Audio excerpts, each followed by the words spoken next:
order at 4:30 p.m. Ms. Ordaz, could you please take note of who's present? And I see Ms. Rivera is absent. All right. First action item on the agenda is approval of the September 11th committee meeting minutes.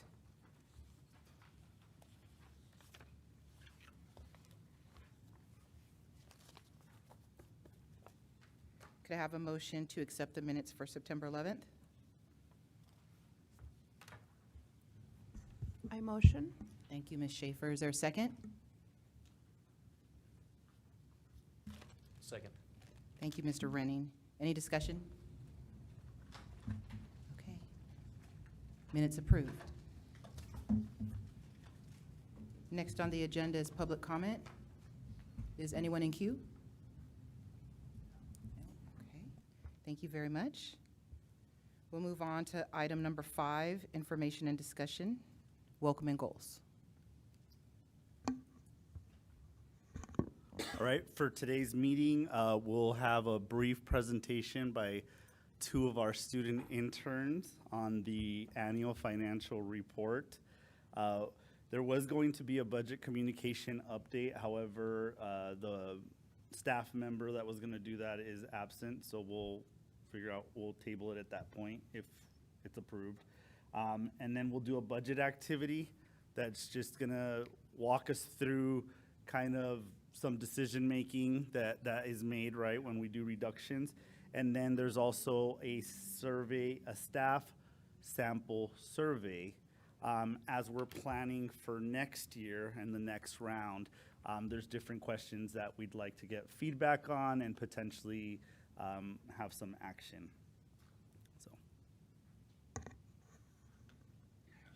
So next on the agenda is review of annual financial report presentation.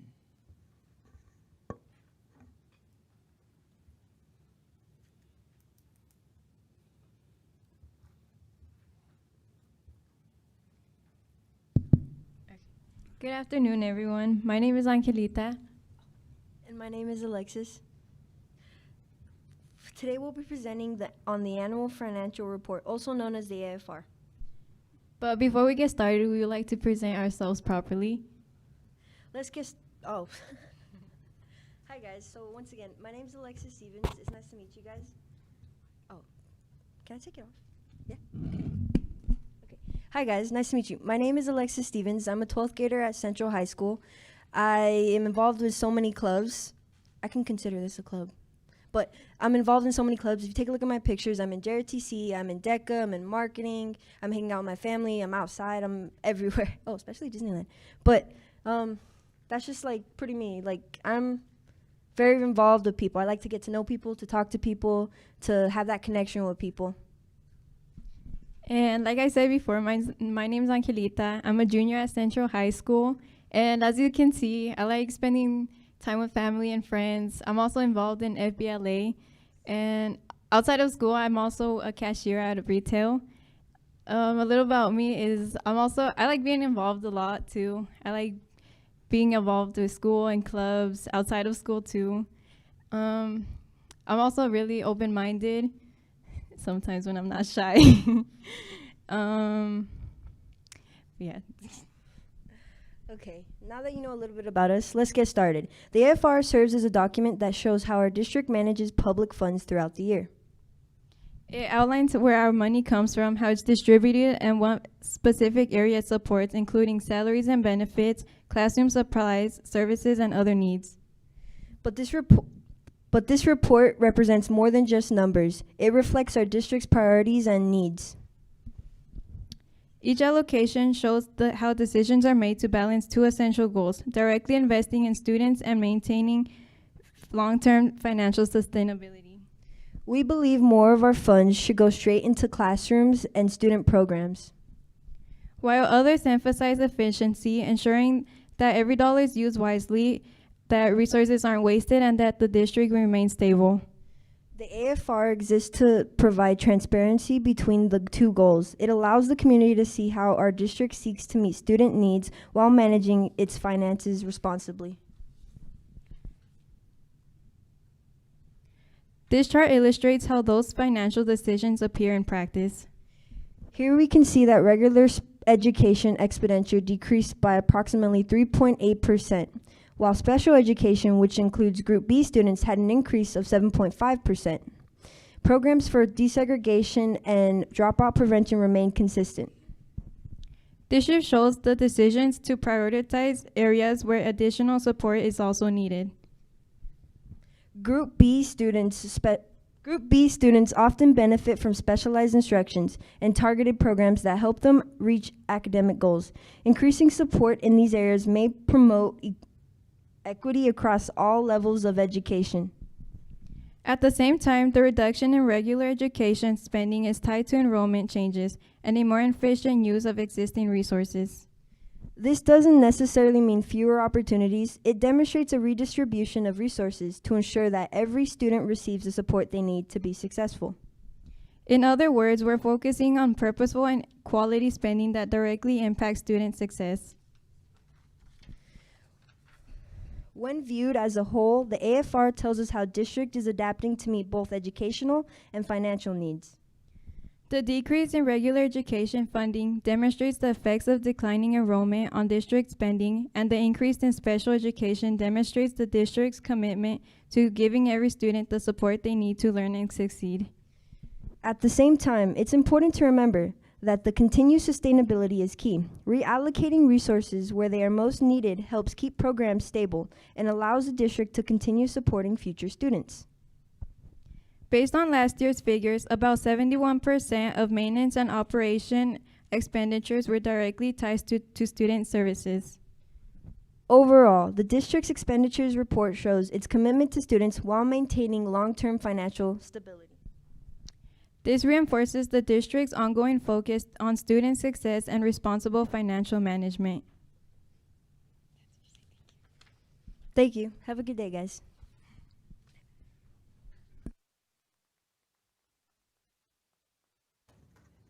Does the committee have any questions? May I give a compliment? I'm Absolutely. going to text y'all's principal that y'all did such a good job. I'm very impressed. That's hard to present in front of people, and you presented that information so clearly. Thank you.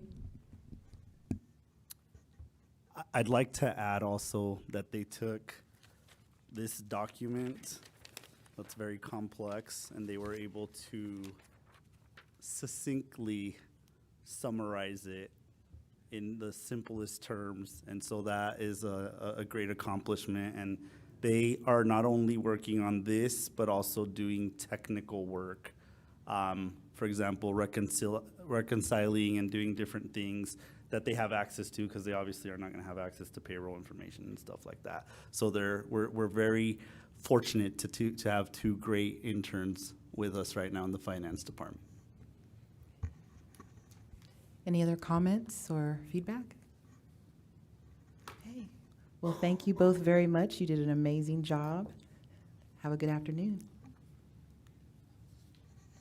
Right. Next on the agenda, item number 7, budget communication update.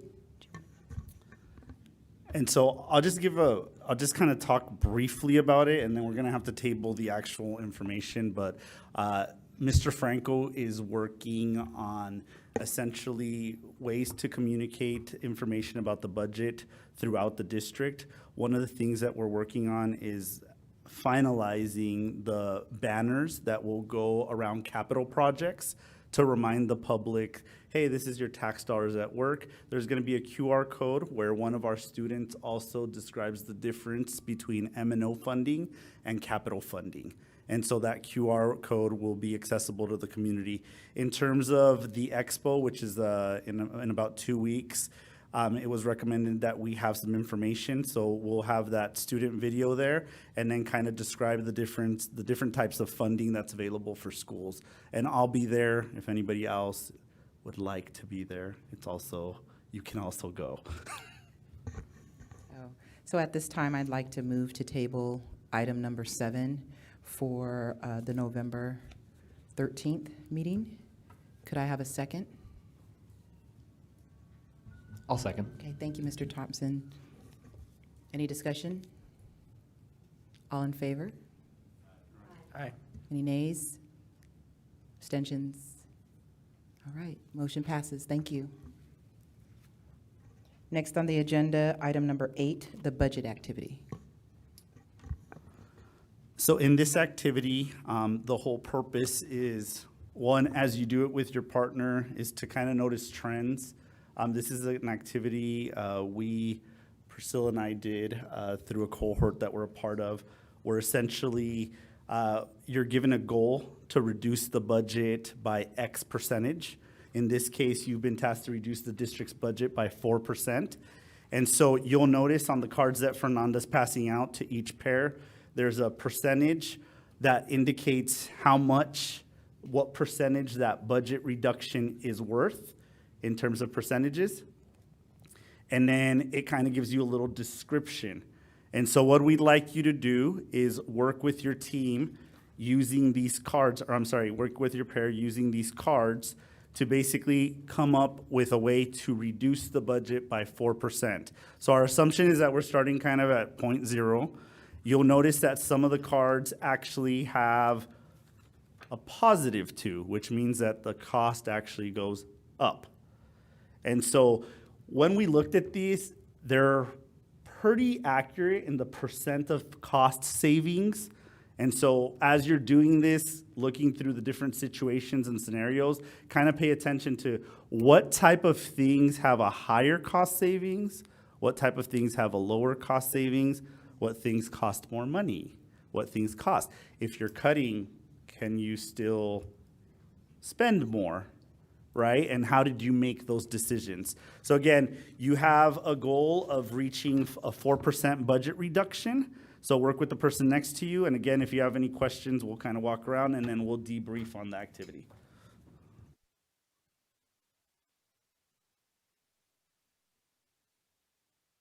Okay, we'll go ahead and we'll start at 7 minutes for this activity.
need more time?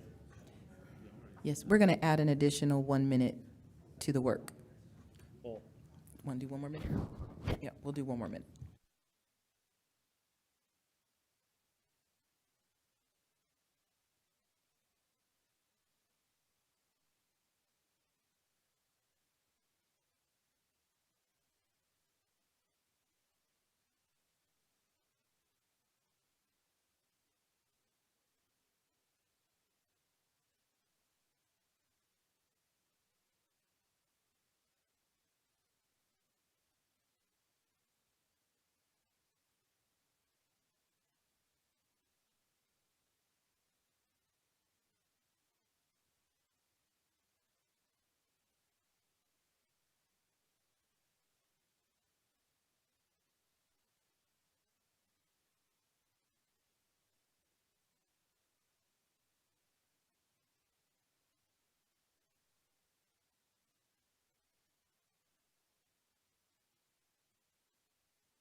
Okay. Excuse me, committee. Are you all okay with an additional 5 minutes? Okay.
We have about 1 minute remaining.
Okay, everyone, could I have everyone kind of close their conversations and return to the group, please? All right. So as you did this, I just wanted to, this is an activity that we did, like I said, in our cohort. And it's pretty enlightening. And I think it kind of shows, hey, there's these things that save more money. And then there's these other things that we sometimes think that's going to save a lot and it might not. So if I'd just like to open it up for discussion. So what was surprising? What was difficult about what you did, and what helped you make these decisions? First of all, did everybody get to 4%? All right, good job. You didn't go into receivership. All right, so I'll just open it up for discussion to see, kind of reflect, share what your thoughts were, what you saw. Mr. Williams? So for for one of the cards, it was said to cut 3 school days from the school year. Do we have enough instructional minutes for that to be a possibility? Because one thing that came to mind was if Thanksgiving became a whole week with the 3 additional days, I actually think that'd be popular, but yeah. So I would have to look into that, but this was just kind of a general activity. So yeah. So I don't know. I have to ask our accountability people. Okay. So I just want to add that we were trying to make adjustments as we went. Like, well, if we did this and redistributed, you know what I mean? It was stressful. Yep. It was really stressful and trying to figure out what would be best. But we were really trying to function with what we already knew and then try to fix it so that it would work towards our favor. I agree, but it is easy with cards and only 2 people. But in reality, we don't make decisions in that way. There are 30 committees and board and everything else. And also we had a discussion, there are a few things where it may be not a popular one, cutting positions and those kind of things, or eliminating clerical support at every school. These have true human impact, but within, like when you're sitting just at a table, it is easy. But we have accountability and everything else to look for. But I do agree with Mr. Williams that there are a few things in the card that are applicable, like getting 3 days off, or I think there was something about the maintenance cost kind of thing, exploring it and looking at summer school and those kind of things. Yep. Thank you. Mr. Williams? I was surprised by, if these numbers reflect what they would look like for us, only slightly increasing the class sizes, how much of an impact that had on savings. and we discussed, we were very aware of the fact that increasing a class size ultimately means surplusing, potentially riffing, but if those could be accounted for by natural attrition, I was surprised by how much savings was involved by increasing, like, by 2 kids. I think you were here. Ms. Schaefer? You know, I was surprised at how fast. I just looked at numbers and took the humanity out of it, and it felt that I was being the bad guy because I took away the students' faces, staff faces, and looked just at numbers, and it was unsettling, but yes. I know something that crossed my mind is even though we're in the business of education and people, Phoenix Union is still a business, and it's really hard not to function. I mean, we're talking a lot of money and people, and I have to think, you know, what would Chase do, or what would other businesses do? Because at the end of the day, we do function like a business. But I think the fact that because we are in education, there is that humanistic approach and making it a little bit more personal instead of just looking at the numbers. Ms. Jimenez? Yes. So that was kind of, to your point, we were kind of discussing, oh yeah, increase the class size and then remove aides. But I was like, but wait, we're asking the classrooms to now take on more, but with, you know, less and their aides. So we kind of had those types of discussions, and yes, maybe perhaps some not so popular options, but I'm proud of us, and maybe I have a good sidekick here, but we hit 4 point, I think it was at 4.6, 4.6, yeah. Wow. That's good. You want to go? As you were doing this, how did what you valued and what your vision for education and the school district come out? So as you were doing this and making the decisions as to what you cut, remember, reminding everyone this is an activity, right? It's not what we're doing. It's just an activity to get you guys to go through. How did your values in education come out? I'll share that I didn't really I feel or identify with that as I was doing it. What was in my head was the information received from the feedback and the vote we did with the priorities. And so I was looking through the lens of the priorities and removing myself. Myself would look very different. But we together, I think we stayed away from the classroom as much as possible and tried to make our decisions from there. And I will say, since the mic is on, I was very surprised to see, to your point, two students in core classes in secondary is pretty much equivalent to closing 3 schools in this hypothetical district. And so that was an eye opener. Two students per room, and then 3 schools. And of course, it depends on the student population, but class size is a larger savings when you're looking at savings.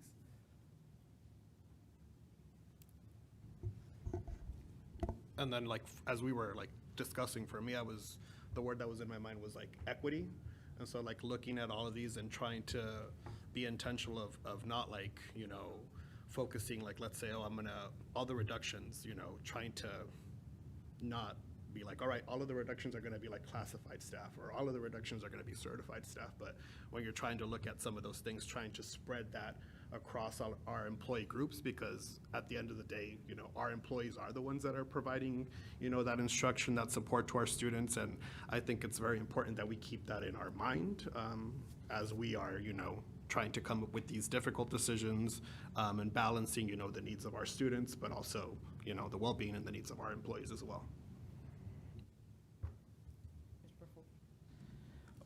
One of the things also we realized that it is not just all about reducing, because we, like Dr. Payton, you were saying, it is humanistic. We are in the field. We also need to invest, based on the needs and the kids and everything else. So it is not just about reducing the expense. If you're cutting like $10 million, we also have to spend another $5 million in an area of need. Just as an example, is like right now, we need student retention and the dropouts, that kind of programs. They need investment because we need students to come in. That is the balancing part. Here, yes, we celebrated $10 million, but we also have to add another $5 million. So that's one part. And the other part, I think somewhere we discussed a little bit about summer schools kind of thing. Some programs, I'm just giving it as an example. Some programs are designed, maybe thought about it when we had enough money coming in. Now we are in a deficit time, so maybe we have to redesign and rethink how we do it. Like summer school at every campus or regions, kind of thing. So those are the two lessons I took. Mr. Thompson? I thought it really highlighted kind of the focus on how much money is in the classrooms now. When you look at, we had one that was, reduced central office and non-school management by 20%, and that saved 0.2%. I mean, a 20% reduction is pretty big, but it doesn't really net very much savings, as opposed to the 2 students in the classroom is 1.4%. And that's kind of the problem, is that if you're doing a good job, which I think we are, is that we're already putting a lot of the money into the classroom. So then when you're looking to make the cuts, well, most of the money is already in the classroom. So to get effective cuts, even if it's small, if it's spread out over the entire district, it can have a pretty big impact. Any other comments, feedback? Mr. Williams? Mr. Nedrum brought up something about investing so that we're heading the right direction too. I do a lot of recruiting, and there's nobody at my campus, just sharing as an example, who has it explicitly in their job description to recruit. And schools that are struggling, it is in the back of my mind always, if there was somebody whose position was explicitly like recruiting, with the per pupil funding that could be brought in, a handful of kids that they could increase could cover their compensation. So I think some strategic small investments could increase the number of kids coming to schools, and they could be placed strategically where enrollment is down.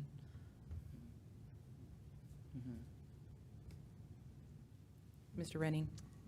The other thing I think that helped me or helped us is to like give specifics. So like these are really general. So like when we talk about adding like 2 seats to a classroom, I think it's a very different discussion if we're going from 22 to 24 kids, or if we're going from 34 to 36. Like those are 2 very different things. So I think like we kind of talked about like specifics, okay, in English classes they have about this many kids, so what would 2 extra look like? Or in an art class, what does an extra 4 kids look like? Or on a campus, what does 1 less assistant principal look like? And is that different if it has 2,000 students versus 1,200 kids with all of these things? So I think like us trying to think about specifics helped, because we could like try to target like what actual impact that would have. So Thank you. So I'm glad you guys went through this. These are difficult decisions, but we have to your point, you have to keep the human element in. You have to look at the financial side, right? Like this is the cost savings. How do you think about moving forward? Because like any good business, right, you have to reduce your cost, but you have to find a way to increase your base, right? Your customers, in a sense, in this case, students, right? And I'm not trying to make that as like that, they're customers, but right? We're in the business of students. And so we're not just reducing, but we also have to look at how are we going to increase our enrollment? How are we going to bring students back to the district? What type of investment does that require to be able to bring students? And so it's constantly looking at both sides of it, is how are we more efficient, but then how are we also bringing in the community and bringing them back into our classrooms. I think this activity is really an illustration of the work that's being done. And it's, I will say a lot more complex because you're doing it with cards, but this is, students' lives, individuals' lives, there's a lot of things involved. And so there's a part, right, that we have to be very compassionate, objective, but then at the same time, we have to kind of figure out how does everything tie back together. And so I appreciated all your comments. I do want to bring some type of activity like this from time to time to kind of look at hey, this is how we would look at different things. There's a lot of different ways to look at efficiencies also when we look at cost per student for certain programming. So as we're looking and breaking down our budget, how much does it cost per student to have a summer school the way we have it structured right now? And then what are different avenues? And so be prepared for that kind of activities. I think that'll help us as a whole be able to talk more about the budget, but then also talk and discuss how we can look at doing things more efficiently. The next item is an action item discussion, and I have a sample survey that should be in your packet, and it's about 10 questions. And this survey, as we move forward, right, in the next iteration of our priorities, I know we still need to decide kind of these are the priorities that we're going to recommend to the board, but I also was thinking that it would be important for us to get feedback on actual items from all our community groups. And so take a minute to review these 10 questions and then kind of jot down any feedback or notes, and then we'll kind of share out again, and then we'll discuss if we want to use this or change it or what we want to do.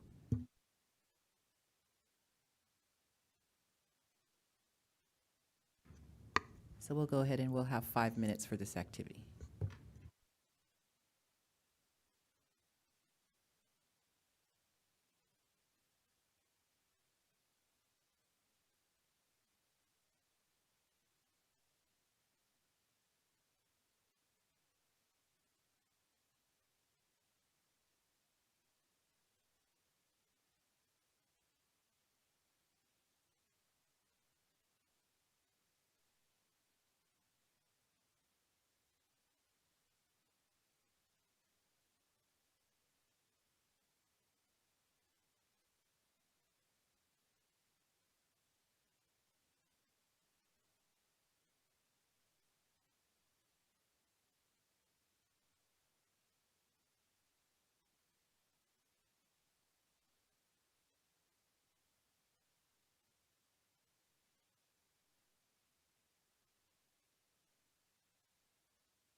we're going to start wrapping up. We have a few seconds left.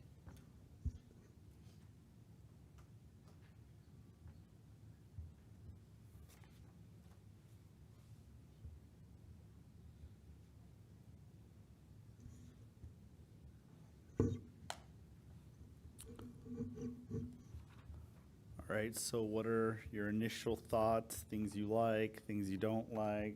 What do you feel comfortable with, uncomfortable? Can I ask a quick question? Like, Yes. who's taking this? Is this employees? Is it parents? Is it students? Starting with employees, I would say. I don't know that, maybe some of them might be appropriate for parents, but I would think that this is more to get feedback from our employee groups. Based on the activity we just completed, are these more in line with where we're at as a district? These survey questions, are they more related to where we're at as opposed to what we did with that? Yeah, I tried to make the questions more applicable to our context, if that makes sense.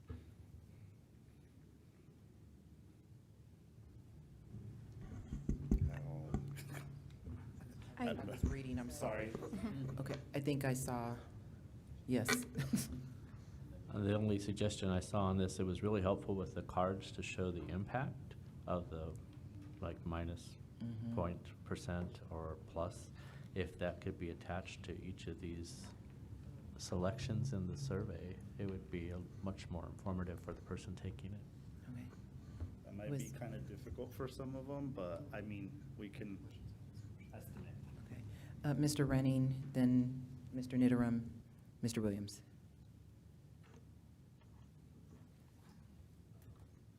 I think I liked like having done this activity and seen that, so I see your point and I like that.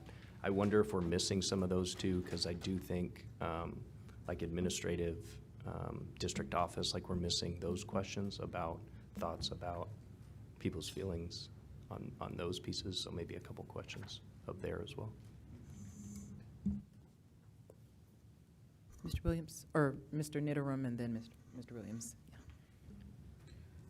Two things I absolutely agree. One is, just like we did in our activity and it had description, a little bit of description or context.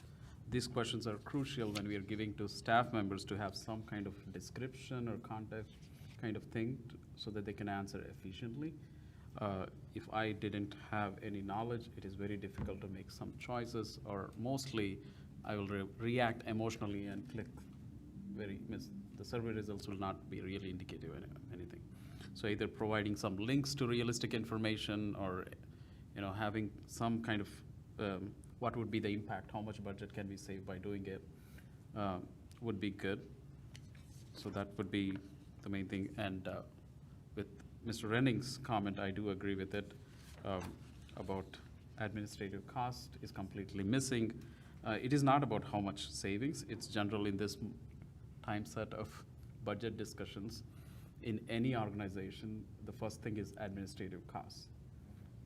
Just at least respecting, with few questions having about that, we'll be respecting the feelings and sentiments of a lot of staff.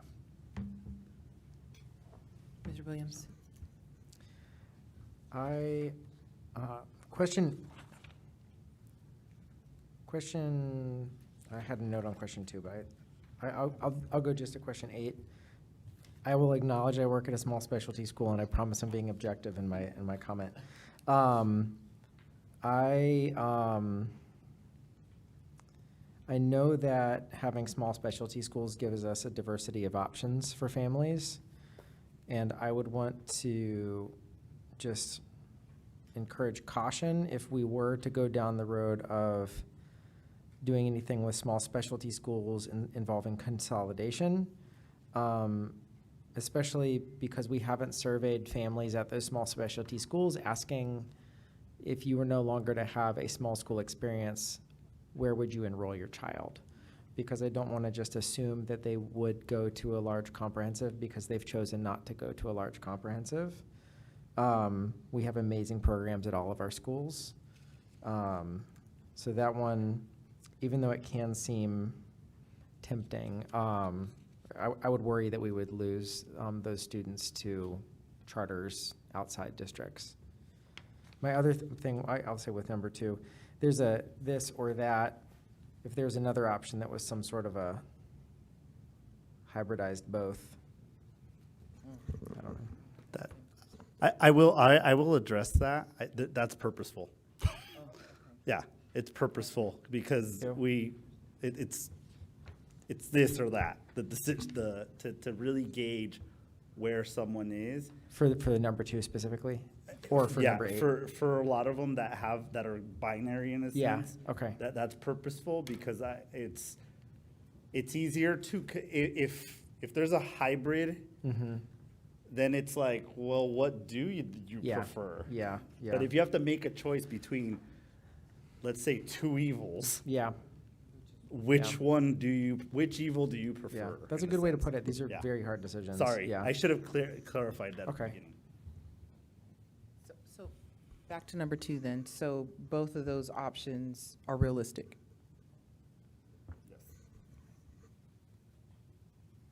Mr. Doherty?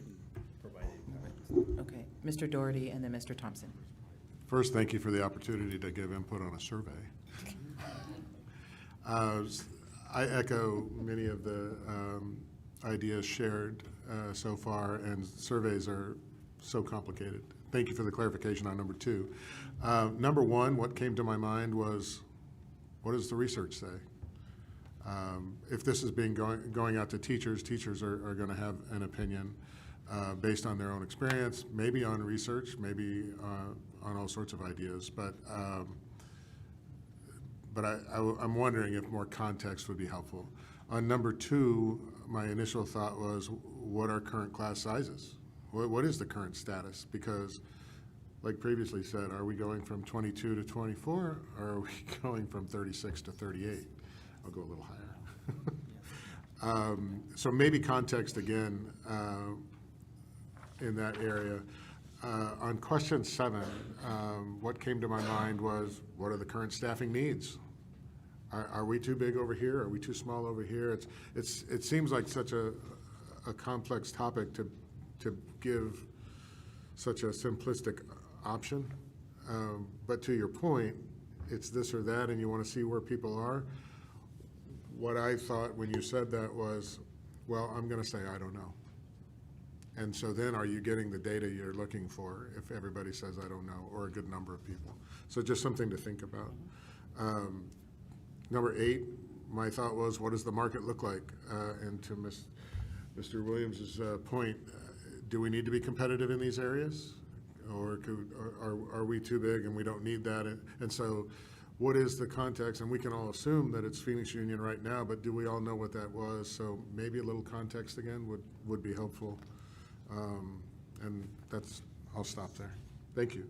Actually, number 10, please. I'm wondering, because that's such a broad thing, would it be helpful to have some areas to consider? Like maybe not everybody knows what some of the topics could be. So just a suggestion. Mr. Thompson? Thank you.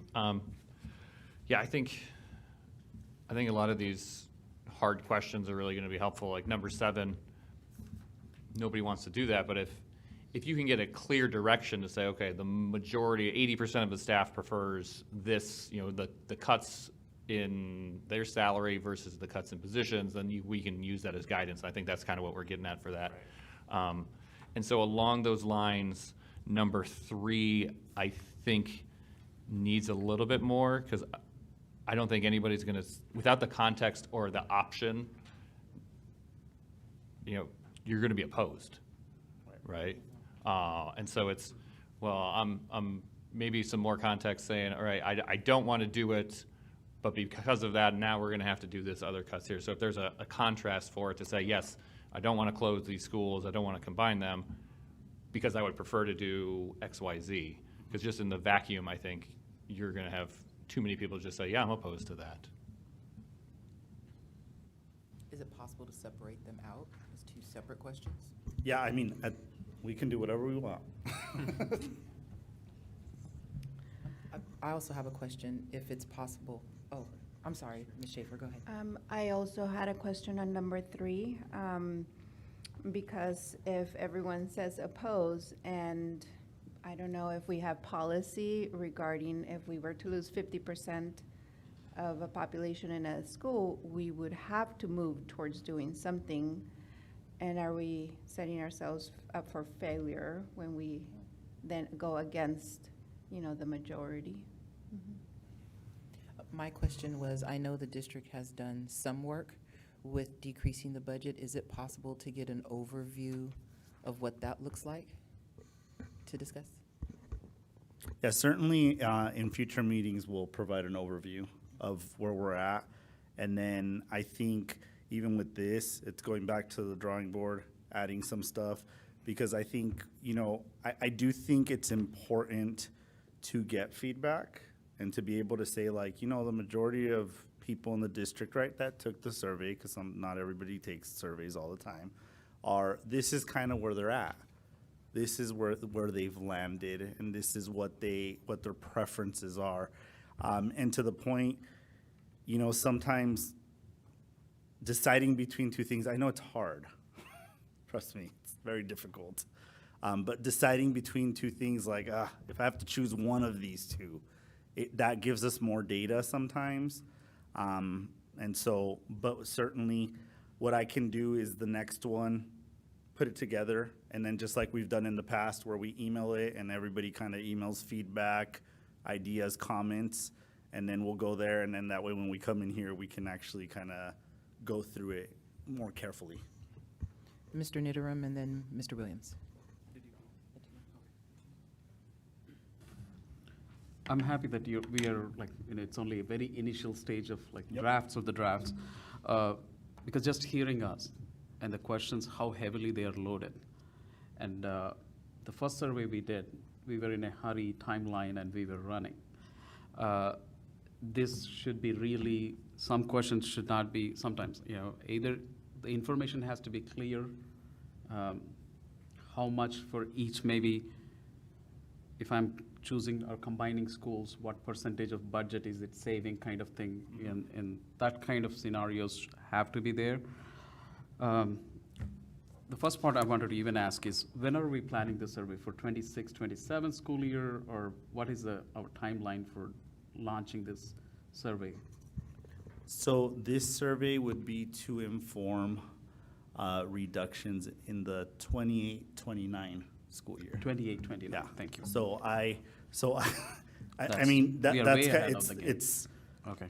we're bringing makes it sense. ahead of the game. I do want to remind everybody that the priorities we did were for 27-28, Mm-hmm. right? The next set of priorities we do, and then feedback we collect will be for that following year, so 26. That makes much, like, now But I'm it's 27, thinking- 28 year, Yeah. sorry, is what, Okay, yeah. 20. So, So that makes much yeah, sense. and so that's why it's like I don't have, not that I'm not in a rush. Last time we were in a rush because we had 6 months. Yes. But this time, we have more time.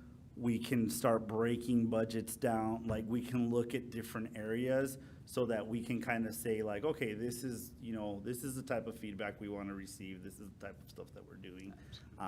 And so, yeah, so we do have a little bit of time. Also thinking like, we want to keep going and not just kind of like, oh, all right, we don't need that. Because I know the data is important, but also it should not increase the anxiety and, with Right. less information, already for the existing rumors that are going on about the budget and imaginary conversations, this will add to it, these kind of things. So I'm happy that it's a very, very initial draft, and making sure the staff is well aware about scenarios and everything else. Mhm. And then we launch a survey like this, so that we at least know it. Like, I know that in all staff meetings, there was a video that you presented with basics. That kind of same model should be there. Just that would be a recommendation. Thank you. Mr. Williams? Thank you. Especially if this is going to external stakeholders, I would want some definitions for just a few things, like RIFs. I think in plain language, if that's in parentheses, layoffs / Reduction in. eliminating positions, just something that is gonna to a broad scope of, and also defining what is a specialty school. And I also think something that could be helpful is on number 6, they go straight into to address significant reductions in the near future, which are the following as the best approach. And then it talks about facility rentals. If we started with a sentence saying one of our revenue sources is that we allow organizations, both for-profit and nonprofit, to rent our facilities. I just think that context would be helpful, especially if this goes to families. Sometimes we speak education and forget that other people don't use our same terms and things.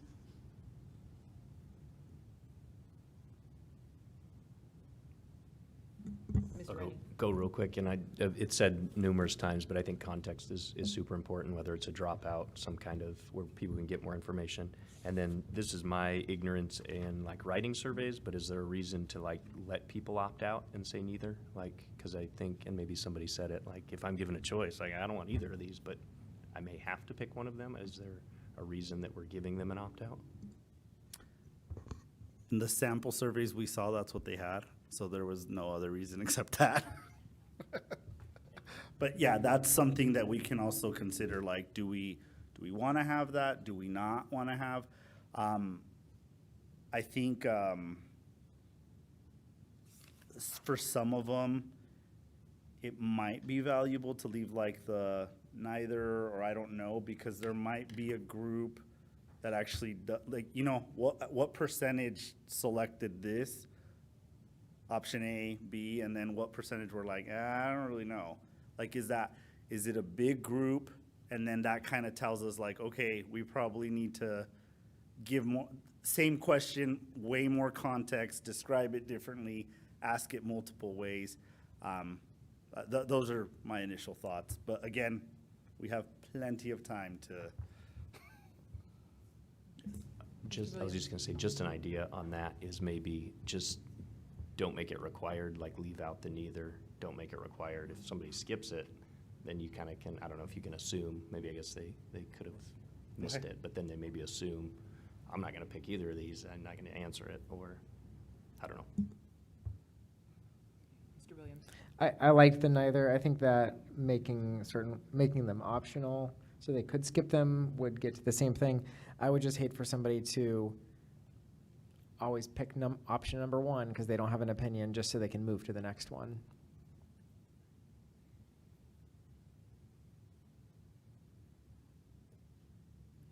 And just that, I think the I don't know would be then that option, right? Like, if I really didn't, I would just put I don't know, and I'm okay with that one being in there. We're getting in the weeds, so I apologize. Can we limit number 10 to maybe 3 suggestions, like 3 boxes, or maybe 5? We don't want to have paragraphs and, So I'm instead of 1 box, you know, where you can type in a response, but maybe just 3 small boxes to where they can put an idea down? Maybe. I'm using Microsoft Forms, so if I can, I can. I think it's kind of just like text or multiple choice. I don't honestly, like, it's one question. I feel it provides also an avenue for people to kind of share their thoughts and their worries and everything. And I think that since it's one question to go through, and if there's if we codify it and then like, hey, there's this general trend that's occurring, or it might just lead us to a lot of rabbit holes. That's the other thing. Yes. Mr. Thompson? I've read a lot of surveys like this for IBN purposes in my district, and I would say the open-endedness is kind of nice. I mean, most of the time, people will say, no ideas, everything is great, or something like that. And then you've got a few people who write 4 paragraphs in there, long paragraphs, or don't even know how to do paragraphs. They just have these giant blocks. But I think that's where you can really get a little more detail on the information. And I think it's usually so few and far between that, I don't know, I would leave it open if we can, so we can get as much opportunity for feedback as we can. So I agree.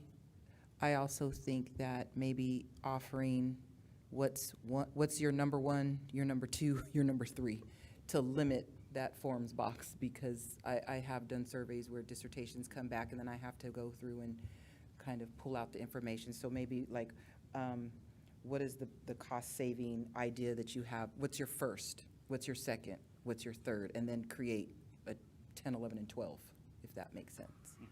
Mr. Nidoran?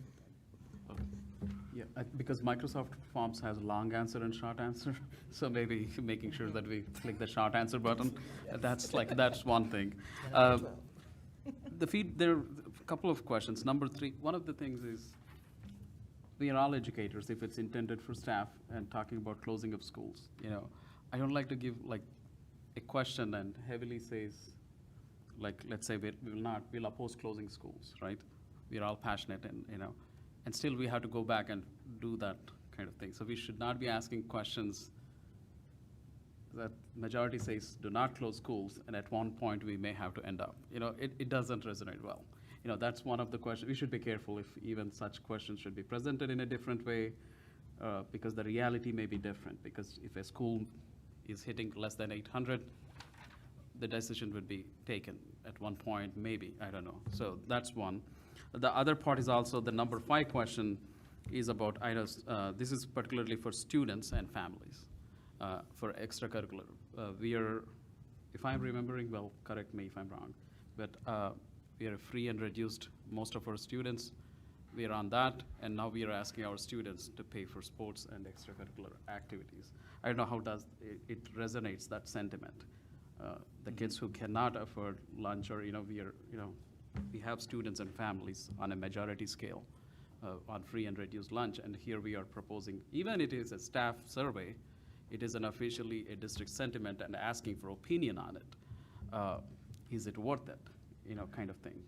So let's just think those kind of things before even asking, and carefully proceed it, because we are giving in something in writing as a district, even to collect that kind of information. And we can also have like parent survey that's similar but tailored for parents, and then one for staff. One of the things in translating the bond presentation that I learned is that it is probably important how we word things in English a lot of times if we're gonna do it, translate it into Spanish, because sometimes it changes the meaning, and it's like you almost have to say some other thing and describe it. And so I think that it's, like I said, I will add suggestions as much as possible, and then I'll send it to you all, and then, just provide feedback, and then at the next meeting, we can revisit, and if we need to, again, we can go through. Sorry, just a friendly reminder that when you do provide feedback, do not reply all. I think we BCC. So, yeah. Any other comments or feedback? Do you want to add anything more? No? Okay. So we will move on to action item number 9, approve the staff survey. Right? I think you guys want to see the changes, right? And then, yeah. Okay. Yeah, sorry. I'm just Yeah. reading through. Okay, so you will provide the changes, and then we'll take a look at it next time we meet? Yep. So I will make changes, add stuff. In terms of context, I will try to be as clear and succinct as possible. I also will say that sometimes we tend to have a habit of asking these questions that are like 3 paragraphs long. And I think people, at least I do, I'm like, okay, that's too long. I don't know what you're saying. So as succinctly as possible, I will provide that, and then send it to you all, and then just whatever feedback. It really does, like I said, it's gonna be back and forth for a while till we get it right, or till we all feel comfortable with it, and then we vote on it. But then that way we can address it next time, and maybe even take it, so. No, do we want to table it officially? Do you have to table this, or is it, it's 'cause it's No, I believe you've given Dr. Dialba's direction sufficiently. Okay. All right, so we're moving on to number 10. Could I have a motion to adjourn the meeting? So moved. Okay. Meeting adjourned. 5:41. Thank you.